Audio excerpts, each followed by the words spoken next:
Muy buenas, ¿cómo andan?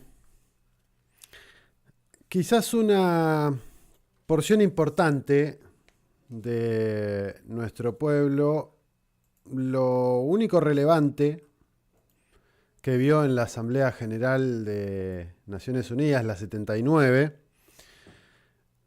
haya sido ese video que se publicó en La Nación Más, que descubrió supuestamente Pagni, en el que Milei plagia el discurso de un presidente norteamericano o de una serie norteamericana, no, de una serie gringa. O que, como dijeron en la prensa local, Argentina terminó votando en contra del pacto de futuro junto con Irán, Corea del Norte, etcétera. Para otros, posiblemente haya pasado sin pena ni gloria, pero hay algo de fondo que nadie está planteando. La noticia en los medios, por lo menos aquí en Argentina, es que nuestro país terminó votando junto con Rusia, Irán, Corea del Norte contra el pacto de futuro o este proyecto, plan de futuro. Una de las tantas construcciones narrativas de la prensa hegemónica que dice, pero no dice. Dice sin decir, oculta. Lo cierto es que la mayor crítica a este pacto, o más bien imposición de parte de Occidente, la hizo Rusia, y es que los cambios que propone no modifican estructuralmente las instituciones internacionales post-Bretton Woods, llámese Naciones Unidas, Consejo de Seguridad, FMI, Banco Mundial, etcétera, que supuestamente son para mejorar el funcionamiento de estas instituciones, y lo que dice Rusia es que beneficia únicamente a Occidente. Pacto que en ningún momento se puso en discusión, según la delegación rusa, para analizar qué es lo que dice efectivamente y poder realizar aportes o construir alternativas y mejorarlo.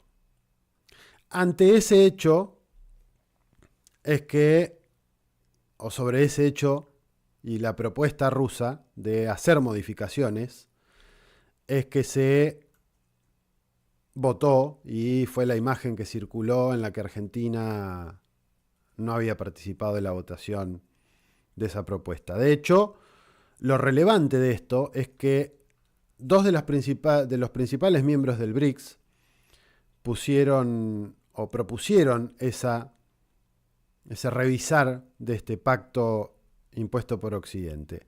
La moción que presentó Rusia para discutir y corregir los desequilibrios del documento fue votada tanto por Rusia como por Bielorrusia, Irán, la República Popular Democrática de Corea, Nicaragua, Siria y Sudán. China se abstuvo, al igual que Argelia, Bolivia, Irak, Kazajistán, Kiribati, Cuba, Laos, Malasia, Maldivas, Omán, Pakistán, Arabia Saudí, Tailandia y Sri Lanka. Y de ese grupo de países, además hubo otros 25, entre los que estuvo nuestro país, que directamente ni votaron la propuesta rusa para hacer esas modificaciones. Estamos hablando de Azerbaiyán, Kirguistán, Serbia, Tayikistán, Turkmenistán, Uzbekistán y algunos otros. Y estamos mencionando este hecho como uno de los más relevantes, porque más allá de algunas discusiones interesantes o algunos discursos interesantes que se dieron en el marco de esta 79 reunión de la Asamblea General de Naciones Unidas, lo cierto es que estas reuniones, estas cumbres que se hacen todos los años, cada vez son más aburridas, más ineficaces y más insignificantes. propuestas de cambio, estas que hicieron, para que nada cambie. O cambios que tengan un efecto placebo. Eso de que cambiar algo para que en realidad todo siga igual. ¿Y por qué afirmamos esto? Porque es de público conocimiento que en 2019, quizá no muchos le dieron bola, pero en 2019 el secretario general de las Naciones Unidas, Antonio Guterres, firmó un acuerdo de colaboración con el presidente ejecutivo del Foro Económico Mundial de Davos, Klaus Schwab. Producto de lo cual, algunos analistas consultados, que entienden en la materia, que se dedican a hacer este tipo de análisis, han señalado que en realidad lo que está escrito en ese pacto básicamente fue redactado por los integrantes del Foro de Davos, Foro Económico Mundial de Davos, por las Big Tech, le hace Amazon, Apple, Google, Microsoft, Meta, y por las grandes corporaciones financieras, BlackRock, Vanguard, State Street, Blackstone. La realidad es que la ONU como institución post Segunda Guerra Mundial y el esquema de instituciones nacidos al calor de los acuerdos de Bretton Woods hace rato no están funcionando. Y la demostración empírica de que no funcionan es Gaza.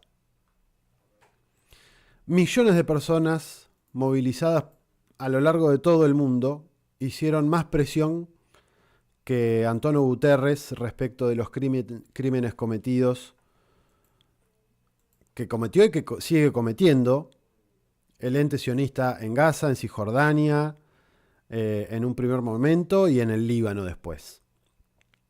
Casi 42.000 palestinos asesinados, en su mayoría mujeres, ancianos y niños, millones de desplazados, ahí sí primero en Gaza, después en el Líbano, por lo menos en el último año, y esto sin contar todo lo anterior. ¿Y qué hizo la ONU para evitarlo? Salvo algún que otro comunicado o pedir el alto al fuego, parece que poco y nada. Y lo que hizo, poco efectivo fue. De hecho, el gobierno de Netanyahu, el sionismo, decretó persona no grata a Guterres por haber pedido un alto al fuego y una desescalada del conflicto antes de haber condenado el lanzamiento de misiles de parte de Irán hacia Israel, como respuesta a un montón de cosas. En el Consejo de Seguridad, y aquí hay 5 que tienen poder de veto, entre ellos Estados Unidos, Francia, Rusia, China y Gran Bretaña, Estados Unidos siempre vetó la posibilidad de frenar los asesinatos masivos de Israel durante este año y antes también. En paralelo a que vetaba esas posibilidades de alto al fuego, seguía financiando con millonarias sumas de dinero al genocida de Bibi para alimentar una expansión de la guerra, pese a que la narrativa pregonaba para que no escalara el conflicto, al menos esto en el último tiempo. ¿O acaso alguno cree a ciencia cierta que las confrontaciones entre Hezbollah y el sionismo en el sur del Líbano arrancaron hace algunas semanas apenas?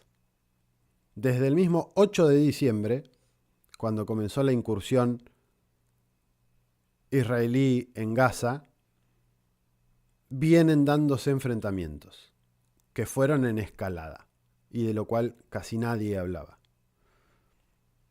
Lo mismo pasó con las distintas acciones de Ansarolá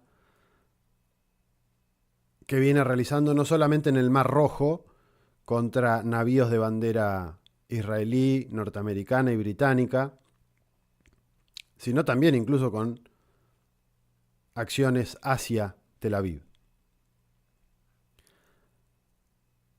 Y la decisión de expandir la guerra y de dar luz verde, por ejemplo, para que el sionismo realizara la operación de inteligencia que hizo para asesinar a Nasrallah, secretario general de Hezbollah, durante varias décadas, y para avanzar en lo que ahora se está viviendo, que es esta incursión terrestre en el sur del Líbano, no es de hace 2 semanas. Tiene bastante tiempo, más por lo menos por lo que han afirmado varios analistas. Y lo mismo sucedió con el asesinato de Qasem Soleimani, general de división iraní, comandante de las fuerzas Quds, que desde 1998 tuvo un rol preponderante, fue uno de los arquitectos de lo que hoy se conoce como el eje de la resistencia. Y ese asesinato fue el 3 de enero de este año. Así comenzábamos el año, con ese asesinato. O lo mismo podríamos decir del asesinato de Ismail Haniyeh, líder del buró político del movimiento de resistencia islámica, conocido como Hamas, aquí en Occidente, que además ejerció como primer ministro del 10º gobierno de Palestina ya por 2006. Los asesinatos selectivos, la expansión de la guerra, la justificación de las masacres y la violación a los derechos humanos bajo ese justificativo de que Israel tiene derecho a defenderse, no son más que un nuevo peldaño en lo que algunos analistas geopolíticos denominan las guerras eternas, lanzadas por Estados Unidos contra, sobre todo, el sur global. Hablamos de Irak, Afganistán, Siria, Libia, Yemen, Palestina, Ucrania, Sri Lanka, Pakistán, Bangladesh. Y la lista podría seguir y hacerse cada vez más grande, siempre o en muchas circunstancias con diferentes matices y diferentes formas de llevar adelante esas guerras. Lo que la narrativa oficial de Occidente comenzó por denominar allá por 2001 como la guerra contra el terrorismo, en realidad siempre fueron guerras del terror, guerras eternas, para intentar cambiar una ecuación geopolítica en esa zona estratégica del mundo mal llamada Medio Oriente. Hecho que en Siria, en 2014, marcó un parteaguas, como decía Jorge Weinstein, con el ingreso de Rusia en esa ecuación y el freno al asesinato y desbarrancamiento o a sacarse del medio a Bashar al-Assad en aquel momento en el gobierno sirio. En estas semanas, Erdogan, el presidente turco, señaló que el próximo país agredido podría ser Turkish y que si la ONU no utilizaba la fuerza para disuadir a Israel, su país tendría que tomar medidas desagradables para sostener la paz en esa región del planeta. Otra muestra concreta de que la ONU no está sirviendo en lo absoluto. Una Turquía que ya manifestó abiertamente sus intenciones de ingresar a los BRICS en la próxima cumbre de Kazán, y su posible ingreso, lo charlábamos la semana pasada, o asociación, al igual que la de Tailandia, Singapur, Afganistán, Palestina, Venezuela, Bolivia y unas cuantas decenas más, podría ser una piedra angular para la conformación de otro tipo de instituciones internacionales.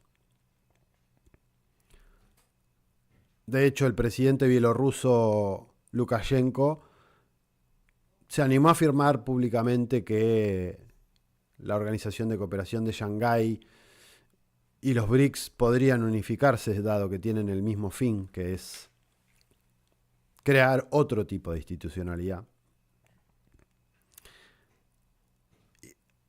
Y lo que está claro es que de aquí a 20 días, cuando suceda esa cumbre,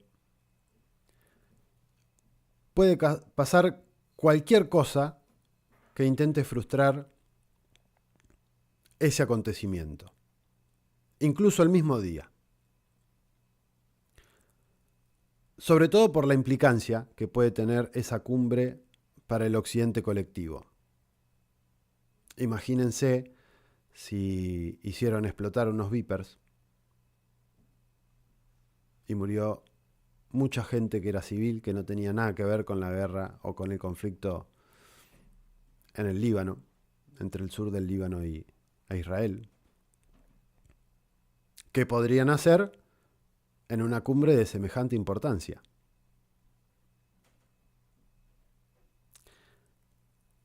Hasta no hace mucho, la famosa sorpresa de octubre era un as bajo la manga que tenía el partido de gobierno en los Estados Unidos para revertir o profundizar su ventaja, una jugada que lograba mover las cosas para reelegirse y poder continuar en el gobierno.